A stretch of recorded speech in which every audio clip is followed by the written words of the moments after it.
ABC Podcast, Materia Oscura, José Manuel Nieves.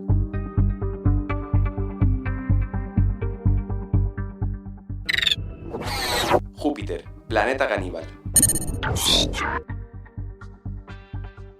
Júpiter es un planeta caníbal y sus entrañas están llenas de restos de otros mundos bebé que este gigante fue engullendo a medida que se iba haciendo cada vez más grande. Esa es la principal conclusión de un estudio recién publicado por un equipo de 16 investigadores de 8 países diferentes. Un equipo que por primera vez ha conseguido tener una visión clara de lo que hay bajo la densa y espesa atmósfera exterior del planeta gigante del Sistema Solar. Hasta el momento, Júpiter había revelado muy poco a los científicos sobre su funcionamiento interno. La capa de nubes es demasiado gruesa como para traspasarla. Los telescopios han capturado ya miles de fotografías de esos inmensos vórtices, tormentas del tamaño de la Tierra, manchas que salpican la atmósfera superior. Pero esas mismas tormentas, ya os digo que son mayores, muchas de ellas más grandes que nuestro planeta entero, pues han supuesto una barrera impenetrable que impedía ver lo que había justo debajo. Júpiter fue uno de los primeros planetas que nació en nuestro sistema solar durante los primeros millones de años de la formación del sistema solar y poco después del nacimiento del Sol. Hace unos 4.500 millones de años que existe Júpiter, más o menos, ¿no? Pero, sin embargo, con certeza no se sabe mucho sobre él, ni siquiera cómo se formó. Ahora, en su estudio, los investigadores pudieron por fin y por primera vez mirar más allá de esa oscura capa de nubes de Júpiter, y lo hicieron gracias a los datos gravitacionales recopilados por la sonda Juno de la NASA. Esos datos permitieron al equipo trazar un mapa de los materiales rocosos presentes en el núcleo del planeta. Y para su sorpresa, los científicos se encontraron con una abundancia enorme de elementos pesados, algo que no esperaban. Esa composición química, con elementos pesados, sugiere con mucha fuerza que en sus primeros tiempos Júpiter adquirió esos elementos a base de devorar un número indeterminado, pero seguramente grande, de planetesimales, es decir, planetas bebé que apenas estaban empezando a formarse. Según el estudio, fue precisamente así como Júpiter llegó a hacerse tan grande y a convertirse en el gigante de nuestro sistema solar.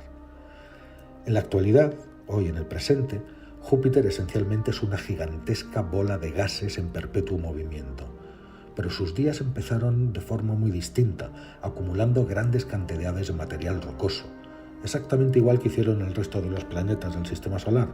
Sin embargo, y esa es la diferencia, a medida que la gravedad de Júpiter a medida que iba aumentando, según el planeta iba creciendo, pues iba atrayendo más y más rocas. De esta manera su núcleo sólido se volvió tan denso que empezó también a atraer grandes cantidades de gases, incluso a enormes distancias, principalmente hidrógeno y helio que habían sobrado del nacimiento del Sol. Y eso fue lo que terminó por formar su enorme atmósfera gaseosa. ¿Cómo se formó el núcleo rocoso de Júpiter? Bueno, hay dos teorías sobre cómo logró Júpiter recolectar el material rocoso inicial, ¿no? Por un lado, se piensa que podría ser que el planeta fuera acumulando miles de millones de pequeñas piedras del tamaño de guijarros. Y por otro, algo que respalda esta nueva investigación, pues el núcleo sólido de Júpiter podría haberse formado a partir de absorber planetesimales, rocas ya mucho más grandes de varios kilómetros que son las semillas de los futuros planetas, ¿no? A partir de estos planetesimales se forman los planetas rocosos más pequeños como Marte o la propia Tierra. Por eso se les considera como planetas bebé. Y es posible, este estudio apunta a que fue así como Júpiter alcanzó su tamaño. Algo que hasta ahora, sin embargo, resultaba imposible. No se podía saber cuál de las dos teorías era la correcta. Y como no se puede observar directamente cómo se formó Júpiter, pues resulta que hay que averiguarlo juntando las piezas y la información que tenemos en el presente. Y es una tarea nada fácil. ¿Cómo pudieron los científicos ver más allá de las nubes? Bueno, para resolver esta cuestión y poner fin al debate y ver cómo había sido el origen de Júpiter, ¿no? Y cómo había adquirido esa masa rocosa que tiene en el centro, pues hacía falta construir una imagen del interior del planeta. Aquí en la Tierra es fácil, tenemos sismógrafos que estudian el interior del planeta usando los terremotos. Las ondas de los terremotos son estudiadas por los sismógrafos y nos dicen la densidad y el tipo de materiales que hay debajo. Pero Júpiter no tiene una superficie donde colocar un sismógrafo, de modo, y además es muy poco probable que el núcleo de Júpiter tenga mucha actividad tectónica, ¿no? Y movimientos y terremotos, con lo cual es mucho más difícil. ¿Qué hicieron entonces los científicos? Pues tuvieron que construir modelos informáticos de las entrañas de Júpiter por otros medios. ¿Y cómo lo hicieron? Pues combinando los datos gravitatorios recopilados por la sonda Juno, que actualmente está en órbita del planeta, y como la anterior sonda que también estuvo allí, Galileo. Las dos han medido el campo gravitatorio de Júpiter en diferentes puntos alrededor de la órbita, y los datos muestran que el material rocoso recolectado por Júpiter tiene una alta concentración de elementos pesados, elementos más densos y que por lo tanto tienen un efecto gravitacional más fuerte que la propia atmósfera gaseosa. Eso fue lo que permitió al equipo trazar un mapa con las ligeras variaciones en la gravedad del planeta, y eso les ayudó a ver dónde estaba ese material rocoso de su interior. Los datos de Juno, por ejemplo, proporcionaron datos de gravedad muy precisos que ayudaron a restringir la distribución del material interior de Júpiter.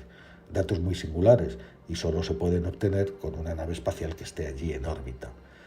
Y de este modo, los cálculos dieron estos resultados. En el corazón de Júpiter existen elementos pesados que equivalen a entre 11 y 30 masas terrestres, es decir, entre el 3 y el 9% de la masa total de Júpiter. En ambos casos es muchísimo más de lo que se esperaba. ¿Cuáles fueron las conclusiones? Apunta a que Júpiter fue creciendo a base de engullir planetas bebés, como os he estado diciendo, ya que la teoría de acumulación de guijarros, que es la otra, no puede explicar una concentración tan alta de elementos pesados. Además, los planetesimales absorbidos podrían haber seguido sumándose y adhiriéndose al núcleo de Júpiter incluso después de que empezara la fase de acumular gas. Eso se debe a que la atracción gravitatoria sobre las rocas habría sido mayor que la presión ejercida por el gas. Según el estudio, esta acumulación simultánea de material rocoso y de gas que se propone en esta teoría planetesimal es la única explicación posible para los altos niveles de elementos pesados que se han detectado dentro de Júpiter. El estudio revela otras cosas. Revela, por ejemplo, que en el interior de Júpiter, el interior rocoso de Júpiter no se mezcla muy bien con la atmósfera superior. Y eso también va en contra de lo que los científicos pensaban hasta ahora. Según el nuevo modelo del interior de Júpiter, los elementos pesados absorbidos por el planeta han permanecido en gran medida cerca del núcleo y de la atmósfera inferior y no se han mezclado con la atmósfera superior. Aunque es posible que en ciertas regiones del planeta haya un pequeño efecto de convección donde sí se mezclen, por lo que se necesita más estudios, más investigación para determinar exactamente qué sucede en cada punto dentro de la atmósfera del gigante gaseoso. Los hallazgos de este equipo, de paso, también podrían cambiar las historias del origen de otros planetas masivos del Sistema Solar, como son Saturno, Urano o Neptuno, que también podrían haber crecido a base de engullir planetesimales. Desde luego, Júpiter fue el planeta más influyente en la formación del Sistema Solar tal y como lo vemos hoy. Su atracción gravitatoria ayudó a dar forma al tamaño y a las órbitas de todos sus vecinos cósmicos.